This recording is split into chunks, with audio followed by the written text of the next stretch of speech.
Les rencontres de l'heure. C'est une mesure de paresseux. Francis Gosselin. Qu'est-ce que tu fais d'envoyer de l'argent à du monde qui gagne 98 000 par année? La rencontre, Barry Gosselin. Chronique économique avec Francis Gosselin. Francis, je suis de ceux qui me disent quand je vois une entreprise que je vois depuis que je suis arrivé à Montréal, comme Sucre Lantique, je me dis ça doit avoir les poches pleines. Puis le jour où ils décident de faire un agrandissement, de revoir la machinerie à l'intérieur, ils n'ont pas besoin d'argent public. Là. Les autres, ils en ont depuis des années et des années qui font du profit. Ben non, on apprend aujourd'hui qu'on va les financer. On va les financer, mais ça reste des prêts, là, donc c'est c'est des financements qui, on l'espère, là, vont générer du rendement, n'est-ce pas? Donc c'est pas non plus comme si c'était une pure subvention là, qu'on leur donnait comme ça dans les airs. Ceci dit, donc effectivement, le Sucre Lantique, tu dois connaître ça, là, les petites pochettes de thé là, qu'on a dans les diners, là, c'est du Lantique, n'est-ce pas? C'est du sucre d'ici, mais en fait pas tout à fait d'ici. Là, le siège social de l'entreprise qui possède Sucre Lantique, qui est Rogers Sugar, est une entreprise vancouveroise. Donc, c'est canadien, mais ce n'est pas les profits ne remontent pas jusqu'ici. Dans le fond, l'entreprise elle va augmenter sa production à 100 000 tonnes. C'est quand même, de sucre, 100 000 tonnes.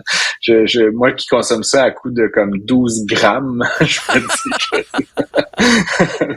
Oui, mais est-ce qu'ils font que des sachets de sucre? Essentiellement, c'est différentes variations de sucre. Là.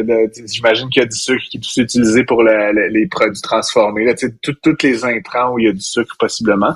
Après, c'est sûr que c'est un produit qui est en forte demande dans l'industrie agroalimentaire.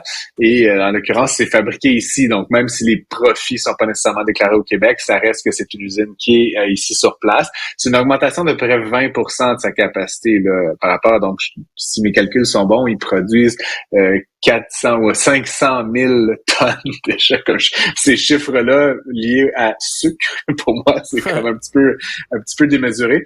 Ça va aussi permettre de créer environ une vingtaine d'emplois additionnels qui vont s'ajouter aux 360 quelques emplois là, qu'il y a actuellement dans cette usine de Montréal. Donc, ce sont des bonnes nouvelles. Puis comme j'ai peut-être pas dit, là, mais c'est quand même en tout un investissement de 200 millions, dont 65 millions provient là, de différents prêteurs publics. Mais encore une fois, ce sont des prêts, donc c'est pas des cadeaux.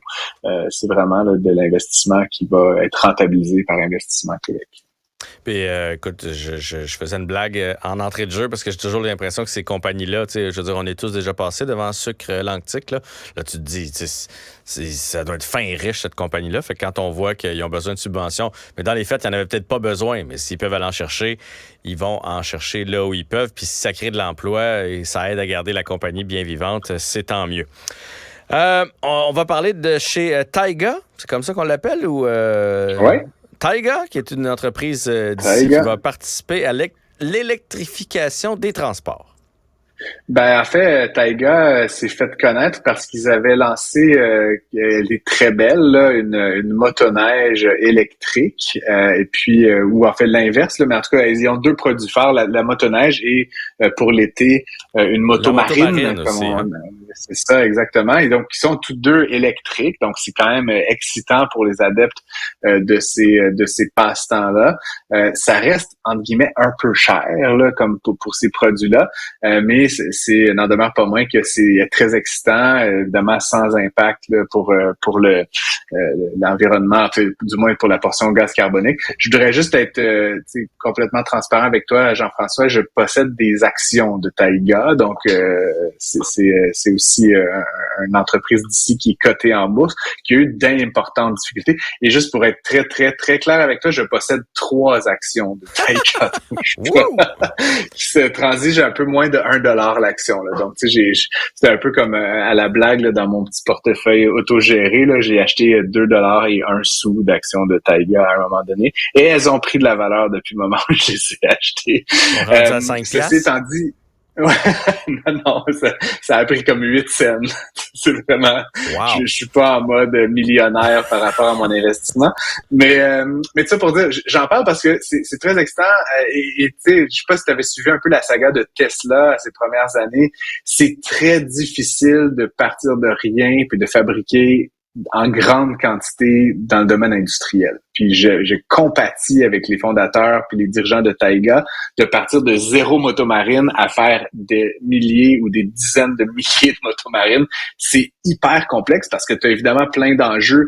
En faire une, c'est assez, c'est pas facile, mais tu sais, tout le monde travaille dessus en même temps. En faire une par heure, là, c'est un autre game. Il y a tout des enjeux de logistique, d'approvisionnement, de stock de pièces. Il faut que ça fitte, il faut pas avoir de défauts, il faut avoir des clients à l'autre bout, évidemment. Donc, c'est quand même pas simple. Puis, tu sais, je parle de Tesla parce que ça avait fallu les tuer, ce passage de quelques véhicules à plusieurs dizaines de milliers de véhicules. Puis aujourd'hui, Tesla fait 2 millions de voitures par année. Ils ont un peu résolu le problème, mais il y a cette espèce de vallée de la mort très difficile là, qui est à passer pour ce type d'organisation-là. Ouais, et donc, j'imagine qu'il y a tous les concurrents qui sont pro-gaz, pro à l'ancienne, qui te mettent les bâtons dans les roues aussi là, quand tu essaies de progresser puis de t'implanter sur le marché. Puis après ça, il faut convaincre aussi l'utilisateur, parce que quand tu pars sur l'eau, qu'il y a une batterie, tu dois te demander si tu vas te rendre. Non, mais il n'y a pas de borne. Là. Si tu pars en motoneige, il n'y a pas de borne après un poteau dans le milieu du bois. Là. Fait que, je veux dire, il faut changer les mentalités. Là. Fait que c'est tout un défi. Sur un lac, tu n'es pas dans le milieu du bois, là, par définition, mais je fais pas ils font des motoneiges aussi. Ils font des motoneiges aussi. Mais tu sais, c'est comme les motoneiges à essence.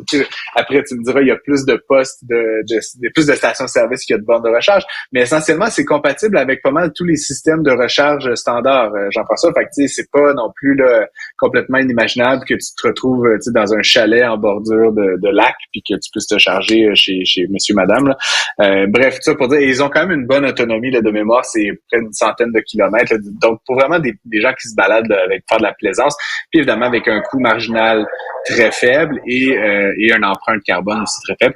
Bref, on leur souhaite la meilleure des chances. Moi, je suis très excité de voir cette entreprise-là décoller. Qui sait, peut-être que mon petit 2 vaudra bientôt 20 $. Je t'emmènerai prendre un café. Non, je me rends compte que t'es un fin homme d'affaires. Ça fait plusieurs histoires que tu me racontes, là. Ouais, c'est impressionnant de te regarder aller. T'es pas le genre de gars à payer son hypothèque pendant 90 ans. Non, c'est sûr que non, mais en même temps, je dirais pas de plus en plus fréquent, mais c'était dans le Journal de Montréal, là, des gens en Colombie-Britannique et en Ontario qui avaient pris des ententes là, avec des paiements fixes dont la portion de capital variait dans le temps et qui se retrouvent avec des paiements hypothécaires qui, si le taux ne varie pas d'ici là, c'est peu probable, mais au jour d'aujourd'hui, l'hypothèque va être remboursée sur 90 ans, ce qui est quand même assez étonnant. C'est certainement pas par choix, évidemment, parce qu'il y a plusieurs ménages qui se disent dans leur budget, ils peuvent mettre tant d'argent par mois. Puis évidemment, la proportion de capital et d'intérêt varie à l'intérieur de ce montant-là. Ben, éventuellement, si le montant d'intérêt, comme on l'a vu au Canada, augmente, à un moment donné, ton paiement, il couvre à peine les intérêts. Donc, tu divises ce que tu dois, là, 200, 300, 400 000 sur ce que tu ajoutes à chaque mois, 100 piastres. Puis c'est infini. Tu sais. Puis ça me rappelle, il y avait, je pense que c'était au Japon qui avait, à un moment donné, eu des hypothèques de 100 ans là, qui avaient été consenties à certains ménages, de sorte que les gens, c'était multigénérationnel. C'était comme une hypothèque que tes enfants allaient payer, puis les enfants de tes enfants. Puis là-dedans, Jean-François, évidemment, il faut pas que tu fasses de rénovation pendant cette période-là, sinon ça prolonge à chaque fois d'une génération additionnelle le remboursement de la dette à la banque. Il y a peu de chance t'en fasses pas. Des toitures qui durent 100 ans, c'est plutôt rare. Sur 100 ans, ouais. Mais je te dirais quoi, peut-être que dans la Rome antique, il y avait des choses comme ça, mais de nos jours, c'est un savoir-faire qui s'est perdu, on dirait, dans la construction résidentielle, malheureusement.